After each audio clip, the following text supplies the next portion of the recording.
Un jour, il s'est tenu au sommet d'une montagne et a poussé un tout petit caillou dans le vide. Ce petit caillou en a percuté un plus gros, puis ce rocher en a frappé un autre. Quelques secondes plus tard, un énorme rocher dévalait la montagne. Les effets de levier fonctionnent de la même manière. Ce sont de petits choix qui ne demandent presque aucun effort, mais qui finissent par façonner toute la journée. Prenez le téléphone le matin. Ce simple choix semble insignifiant. Soit le singe le prend, soit il ne le prend pas. Mais si le singe, elle, attrape et commence à faire défiler, elle, écran toute la matinée, peut disparaître.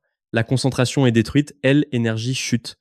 Elle, élan est brisé avant même que la journée ne commence. Donc la première chose que le singe doit faire est de trouver les points de levier dans sa journée. Ces petits moments qui créent de grandes conséquences, c'est et peut être le fait que le singe regarde son téléphone au lit, c'est et peut être le fait de se mettre en tenue de sport juste après le travail, c'est et peut être le fait d'ouvrir son ordinateur avant de se faire un autre café, de petits choix pour de grands résultats. Une fois que le singe a trouvé ces moments, il peut les suivre dans l'application manquée.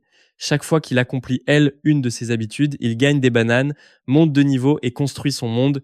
De Singe, cela transforme le développement personnel en véritable progrès au lieu d'une punition. Si le singe veut de l'aide pour rester régulier, il peut cliquer sur le lien dans la description. Mais connaître ses points de levier ne suffit pas. Le singe a aussi besoin d'une méthode pour faire le bon choix quand le moment se présente. Alors le singe utilise deux outils. Le premier outil est l'aménagement de son environnement. Le singe adore les gâteaux. Si le singe rentre chez lui fatigué et voit un gâteau sur le comptoir de la cuisine, les chances qu'il le mange sont extrêmement élevées. Mais est-ce il n'y a pas de gâteau dans la maison ou est-ce il est caché là où le singe ne le voit pas? La décision devient soudainement beaucoup plus facile. C'est et ça, les aménagements de l'environnement. Le singe modifie son espace physique pour que les mauvais choix deviennent plus difficiles et les bons choix plus faciles. Si le singe veut arrêter de regarder son écran dès le matin, il peut recharger son téléphone à l'autre bout de la pièce. Il peut supprimer les applications distrayantes avant de dormir. Il peut laisser un livre sur la table de chevet à la place habituelle de son téléphone. Il peut mettre un post-it sur l'écran qui dit pas D, écran commence ta journée. Ce sont de minuscules changements. Mais ces petits changements ont une grande importance. Parce que le singe N essaie pas de devenir un super-héros tous les matins. Il essaie simplement de rendre le bon choix plus facile à faire que le mauvais. Pourtant, parfois, le singe ne peut pas réaménager tout son environnement. Alors le singe utilise le deuxième outil. Il met ses intentions par écrit. Si le singe veut se réveiller demain et éviter de regarder son téléphone, il écrit exactement ce qu'il fera à la place. Quelque chose de simple, quelque chose de clair. Quand je me réveillerai, je boirai de l'eau, je m'habillerai et je sortirai pendant 5 minutes. Voilà le plan. Cela semble basique, mais cela fonctionne parce que le singe élimine la prise de décision avant même que le moment N arrive. La plupart des singes perdent leur énergie non pas parce que la tâche est impossible, mais parce que chaque petite action devient un nouveau débat. Est-ce que je dois me doucher maintenant ou plus? Tart.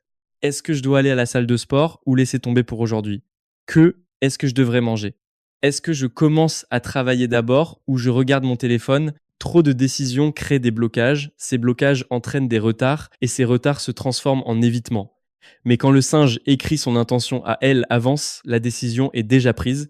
Donc quand le matin arrive, le singe ne gaspille pas son énergie à réfléchir, il suit simplement le scénario. Le singe peut même configurer ses intentions dans l'application et quand il les accomplit, il est récompensé par des bananes qui lui permettent d'ajouter de nouvelles choses à son monde de singe comme un étang, une cabane ou même une nouvelle île. Cela rend la régularité visuelle amusante et très satisfaisante. C'est et ça la vraie leçon. Le singe N n'a pas besoin d'une motivation infinie. Le singe N n'a pas besoin de devenir un tout autre singe du jour au lendemain. Il a juste besoin des un peu de discipline à quelques moments clés et exactement ce que sont les points de levier, de petits choix avec de grandes conséquences. Et une fois que le singe comprend où se trouvent ces moments, modifie son environnement et décide à elle, avance de ce qu'il fera, les bonnes décisions, cesse de paraître si difficile. Puis un mois plus tard, le singe se réveille, regarde autour de lui et réalise quelque chose de surprenant. La vie semble plus légère, le travail fait moins peur, la journée semble mieux maîtrisée et le singe se dit waouh, ce singe commence vraiment à devenir doué pour ça. Reste fort petit singe. Le singe S assoit pour travailler, mais travailler est bien la dernière chose qu'il a envie de faire. Heureusement, le singe a un bon ami, le singe de demain. Le singe de demain est toujours plus motivé, plus concentré et gère sans problème le travail en retard. Alors aujourd'hui, le singe repousse tout et laisse ce bazar pour demain, puis demain arrive et le singe se réveille au milieu du chaos qu'il a lui-même créé. Maintenant, la tâche est plus grande, le stress est plus grand, la culpabilité est plus grande. Le singe reste là à se demander quel genre de singe continue de faire ça et est-ce qu'il peut vraiment changer. Bonne nouvelle. Il le peut. Faire des choses difficiles, haine, est pas un trait de caractère. C'est est une compétence.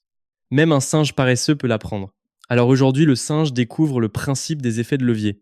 Le singe aime faire de la randonnée.